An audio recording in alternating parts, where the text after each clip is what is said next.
Hello viewer, welcome back to my channel. तो हम लोग सॉल्व कर रहे थे set theory class 11 RS Agarwal mathematics book से। क्योंकि मेरे पास बेंगोली सुरेंद्रनाथ देव बुक नहीं है, मैं कोशिश कर रहा हूँ वो ढूंढने की, लेकिन मुझे मिल नहीं रहा है।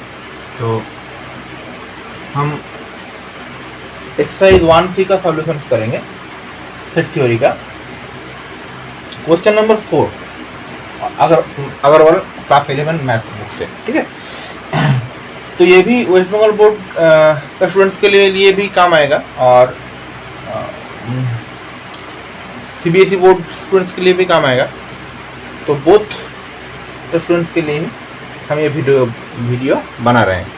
और एक बात, जिन लोगों को मेरी वीडियो पसंद आता है वो लोग लाइक कीजिए, शेयर कीजिए और कंटेंट बताइए, मुझे कमेंट करके बताइए क्या क्या किस टाइप का मैथ सारी वीडियो आप लोगों को चाहिए।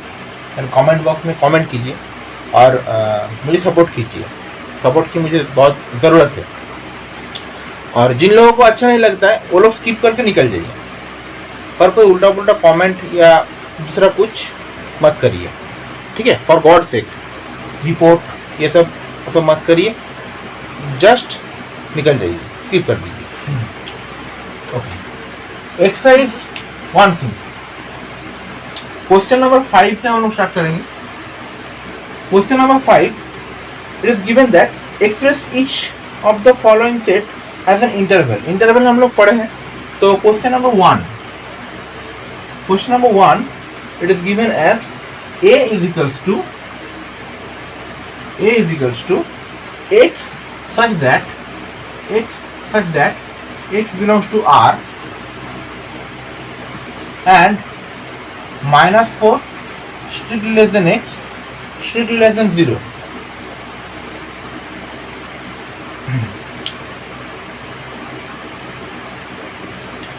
ठीक है। तो a इक्वल्स टू, इसको हम लोग इंटरवल में डिनोट करेंगे। तो a इक्वल्स टू मेरा क्या आएगा अगर हम लोग इंटरवल में डिनोट करेंगे, क्योंकि यहाँ पर स्ट्रिक्टली लेस देन साइन है। तो a इक्वल्स टू मेरा क्या आएगा, open interval -4, 0। This will be the answer. Next question number 2। Question number 2 में क्या है, b equals to x such that x belong to R, 0 less or equal to x less than 3, ये दिया हुआ है, ठीक है। तो b इक्वल टू, जैसे ये लेसर इक्वल टू है तो हम लोग क्लोज इंटरवल करेंगे यहाँ से 0, ओपन 3, ये आएगा answer. Next question number 3। Question number 3 में क्या दिया हुआ है, c इक्वल्स टू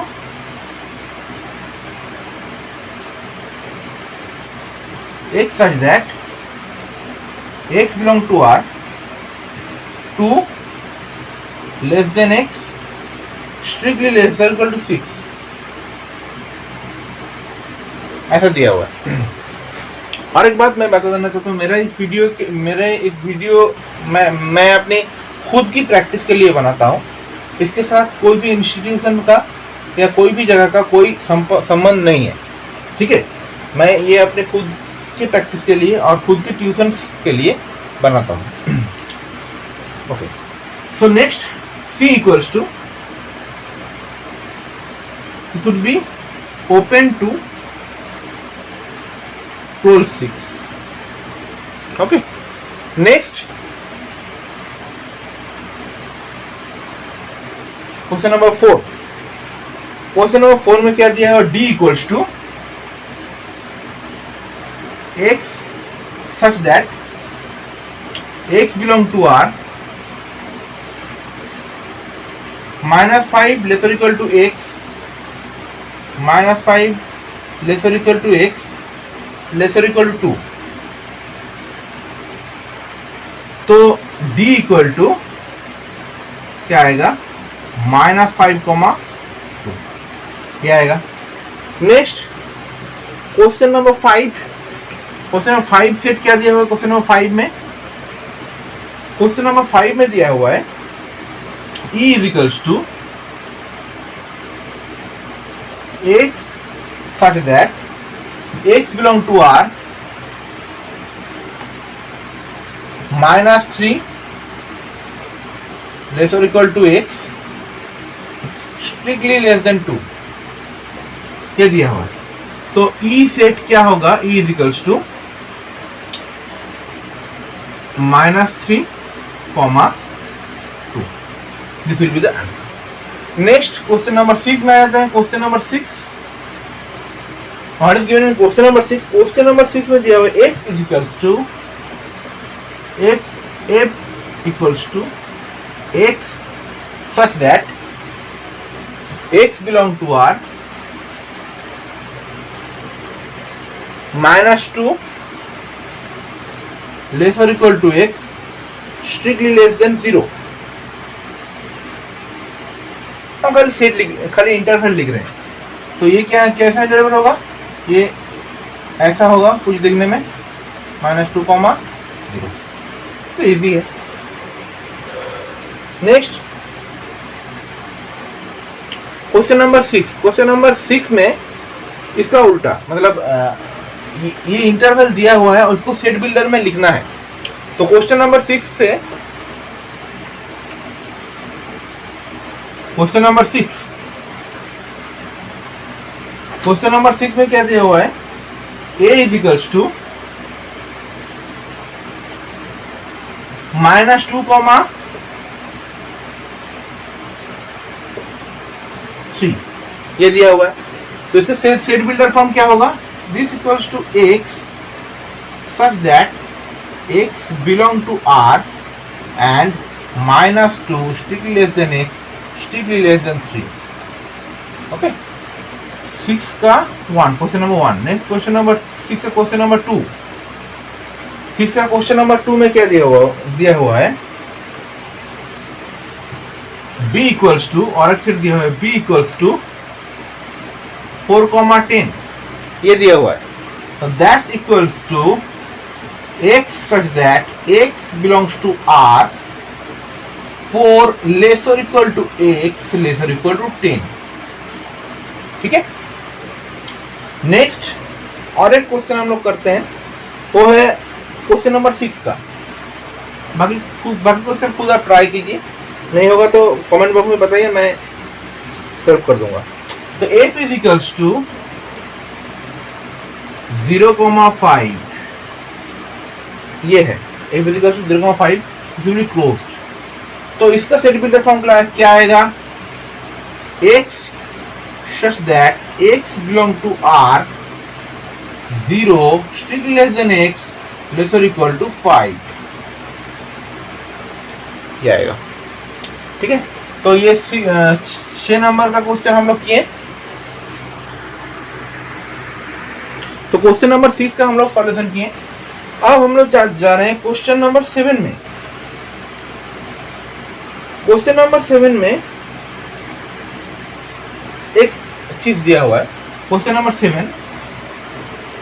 7 में दिया हुआ है a is equals to, if a is equals to, एक सेट दिया हुआ है 3, नेक्स्ट 4, 5, 6, ये दिया हुआ है। ठीक है। Find which of the following statements are true. ठीक है, which of the following statements are true. यहाँ पर बहुत सारा स्टेटमेंट्स दिया हुआ है। स्टेटमेंट्स जैसे 1 में स्टेटमेंट मैं बोर्ड में लिख रहा हूँ ताकि आपको समझ में आ जाए।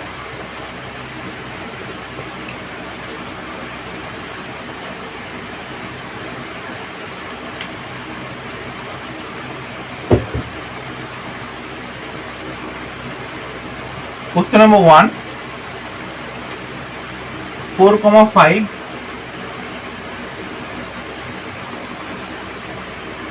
द सबसेट ऑफ ए, ये फर्स्ट स्टेटमेंट है।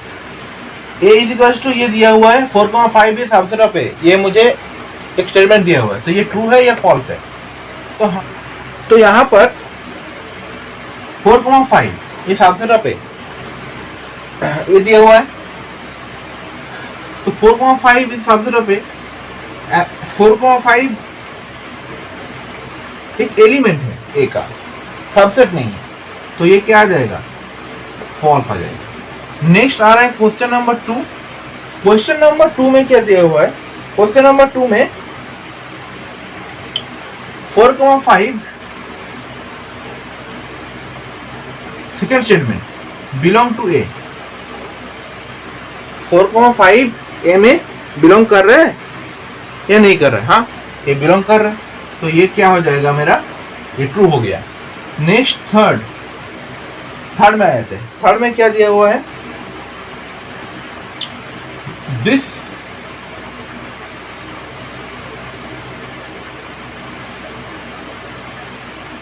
Subset of A, is this B A subset of A? Yes. Now ये एक सेट हो गया, पहले ये एक एलिमेंट था, अब ये एक सेट हो गया, तो ये सबसेट ऑफ ए होगा। ठीक है, नेक्स्ट, तो ये ट्रू हो गया। Next question number 4, statement number 4। Statement number 4 हम यहाँ लिख रहे हैं। Statement number 4 belong to A. 4 belong to A, तो ये 4 बिलोंग टू ए नहीं है, क्योंकि 4,5 बिलोंग टू ए, तो 4 बिलोंग टू ए नहीं है, तो ये मेरा क्या आ जाएगा? This will be false. ठीक है, नेक्स्ट 5 में आ रहा है। क्वेश्चन नंबर 5 में, क्वेश्चन नंबर 5 में क्या दिया हुआ है? दिस,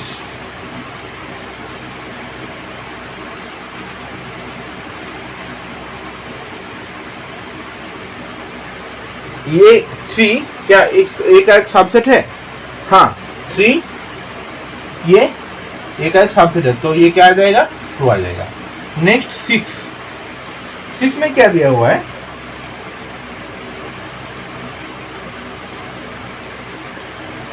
5 ऐसे दिया हुआ है। 5 ये subset of A? No, this will be false. अगर ये मिटा देते तो ये ट्रू होता, क्योंकि ये ऐसा दिया हुआ है, तो ये फॉल्स है। नेक्स्ट क्वेश्चन में वही दिया हुआ है, 5 ये सबसेट ऑफ ए, तो ये आ गया ट्रू। 7 नेक्स्ट 8 में क्या दिया हुआ है? 3,4,5 3,4,5 ये सबसेट ऑफ ए। 3,4,5 ये सबसेट ऑफ ए, तो नहीं, क्योंकि 4,5 यहाँ पर अलग नहीं है, 4,5 एक ही एलिमेंट है, तो this will not be A subset, तो ये फॉल्स हो गया। तो 8 नंबर में क्या आ जाएगा? फॉल्स आ जाएगा। Next 9 number. 9 में क्या दिया हुआ? 3,6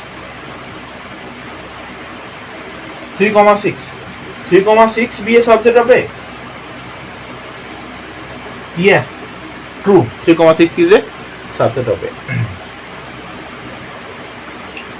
अच्छा, नेक्स्ट हम लोग मूव कर रहे हैं क्वेश्चन नंबर 8 पे।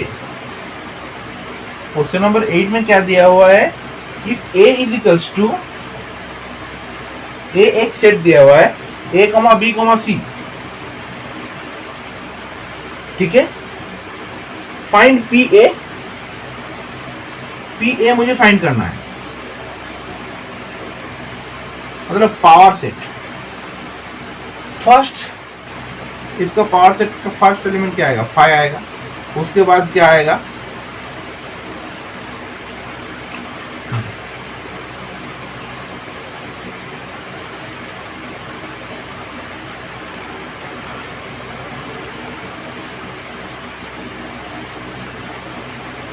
हर सबसेट, ये एक सबसेट हो गया।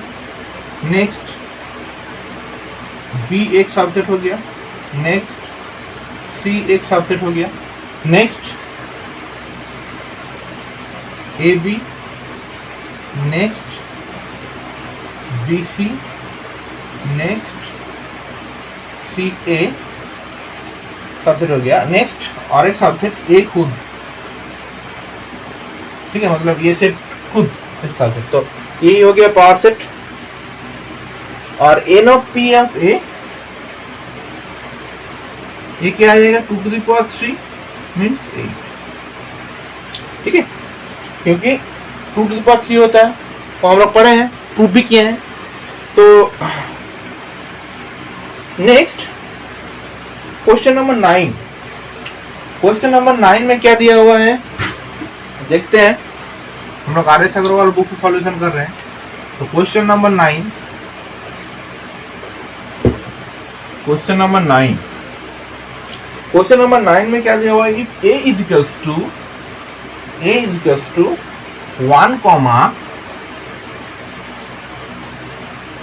2, 3, इफ दिस,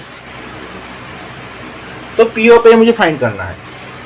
तो P ऑफ A क्या होगा, P of A that's equals to, यहाँ पर 2 एलिमेंट है, हम लोग को ये ख्याल रखना है, 1 एक एलिमेंट है और 2, 3 सेकंड ब्रैकेट ये एक एलिमेंट है, टोटल 2 एलिमेंट है।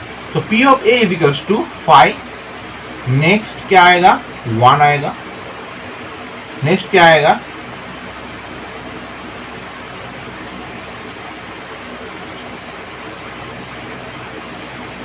मतलब एक का सबसेट हम लोग लिख रहे हैं, ये आएगा, और एक क्या आएगा, एक खुद आएगा,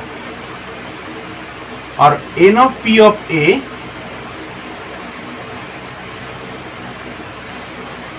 ये क्या आ जा रहा है 1, 2, 3, 4, ठीक है। Next come to question number 10, if a is equals to 5,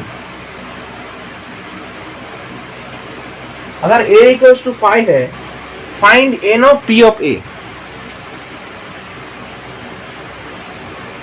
a is equals to 5 मतलब इसमें कोई एलिमेंट ही नहीं है, ठीक है। तो एलिमेंट 5 का अंदर कोई एलिमेंट नहीं है, मतलब यहां पर क्या होगा, यहां पर P ऑफ A ओनली क्या आ जाएगा, ओनली आएगा, ये आएगा P ऑफ A ओनली, ठीक है। तो N of P of A ये क्या आ जाएगा 1। Next come to question number 11, if A is equals to 1, 2, 1, 3, 5, B is equals to 2, 4, 6, C is equals to, then find the universal set। ये भी एक इजी क्वेश्चन ही है। इसमें क्या दिया हुआ है, A is equals to 1, 3, 5,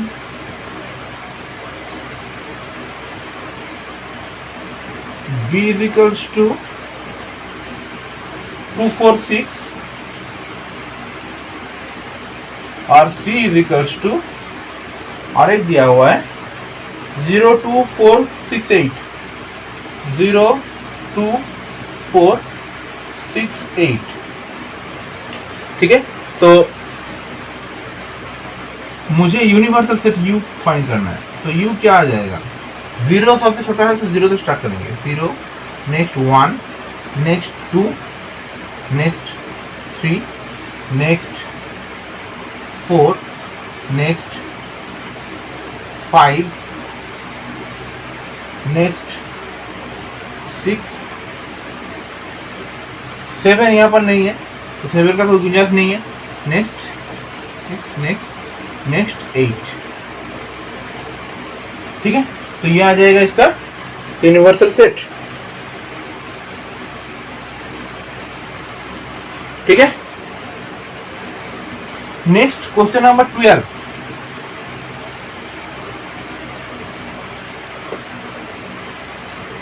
question number 12, question number 12 में क्या दिया, prove that A is a subset of B, B is a subset of C, and C is a subset of A implies A equals to C। Okay.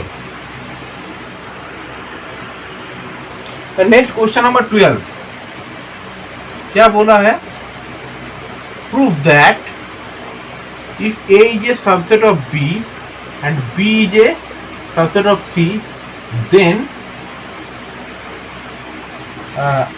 B subset C and C is a subset of A, ऐसा कुछ दिया हुआ है। तो question देख लेते हैं। आप लोग एक्सरसाइज देख पा रहे हैं, होप आप लोग एक्सरसाइज देख पा रहे हैं, ठीक है। पे then A equals to prove that if, यहाँ पर एक इफ आएगा, if A is subset of B, B is subset of C and C is subset of A, then A equal to C, यहाँ को प्रूव करना है। तो यहाँ पर प्रूफ आ जा रहे हैं, प्रूफ में आ जा रहे हैं, ठीक है। देखिए ए इज सबसेट ऑफ बी है, फर्स्ट दोनों स्टेटमेंट देखिए, ए बी का सबसेट है और बी सी का सबसेट है, मतलब A is subset of B, ये मेरा 1 है, और B is subset of C है, ये मेरा 2 है। तो from 1 and 2 we can write that from 1 and 2 we get, मतलब क्या है, ए बी से छोटा है या उसका समान है, और बी सी से छोटा है उसका समान है। तो ऑब्वियसली ए बी सी से छोटा होगा या उसका समान होगा, तो we get A is a subset of C. अब ये मेरा थर्ड नंबर आ गया, और C is a subset of A, subset of A, ये मेरा फोर्थ नंबर आ गया। From 3 and 4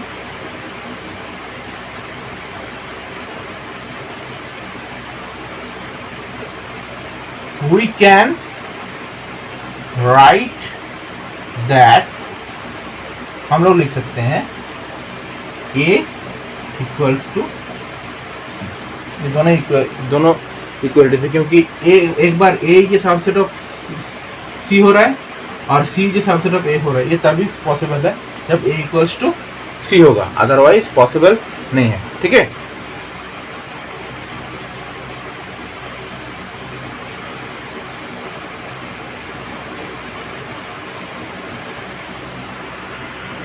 next come to question number 13।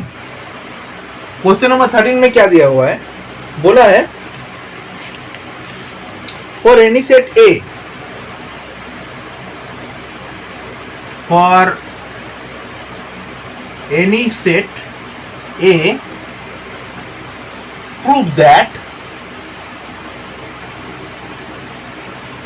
That A is a subset of phi implies and implied by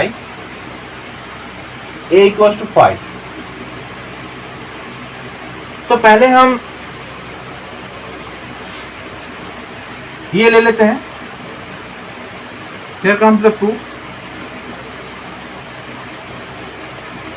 a is a subset of phi, a phi का subset है।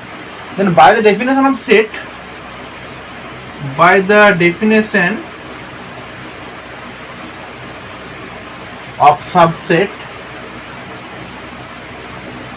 every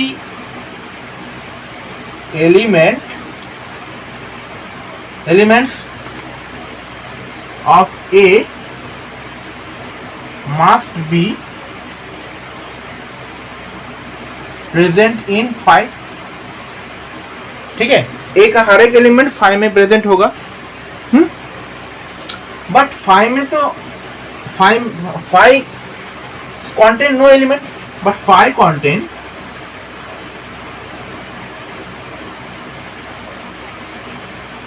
zero element. Phi में कुछ element ही नहीं है, ठीक है। तो ये क्या, ए में भी कुछ एलिमेंट नहीं रहेगा, therefore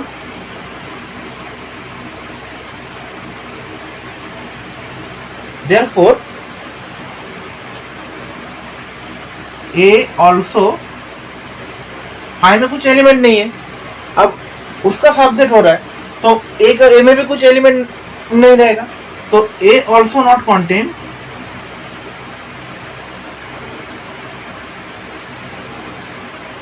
any element.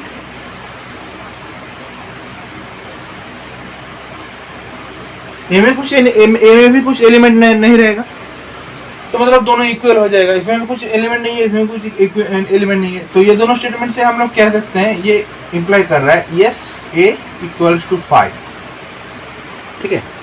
Next कॉन्वर्सली, converse हम लोग आ जाते हैं। कॉन्वर्सली ए इक्वल्स टू 5 ये दिया हुआ है। ठीक है, ए इक्वल्स टू 5 दिया हुआ है। देन अगेन हम लोग यही डेफिनेशन, यही चीज यूज करेंगे। By the definition of set every element of A must be present in 5 by the definition of set. तो वहां से फिर से हम लोग ये लाइन लिखेंगे और हम लोग बोलेंगे तो अगर 5 में कुछ भी एलिमेंट है तो ए में कुछ भी एलिमेंट है तो 5 में वो एलिमेंट प्रेजेंट होगा। तो इसीलिए हम लोग बोल सकते हैं यहाँ से डायरेक्टली कि yes A is a subset of 5। ठीक है। तो ये दोनों कॉन्वर्स से पार्ट से और ये पहला पार्ट से हम लोग लिख सकते हैं कि ए इज ए सबसेट ऑफ 5, ये इंप्लाई कर रहा है और इंप्लाइड बाय हो रहा है ए इक्वल टू 5। ठीक है। अगर ये प्रूफ आप लोगों को लगता है कि इसको कुछ मॉडिफाई किया, यहाँ पर यही लाइन घुसेगा, मतलब हम लिख नहीं रहे हैं।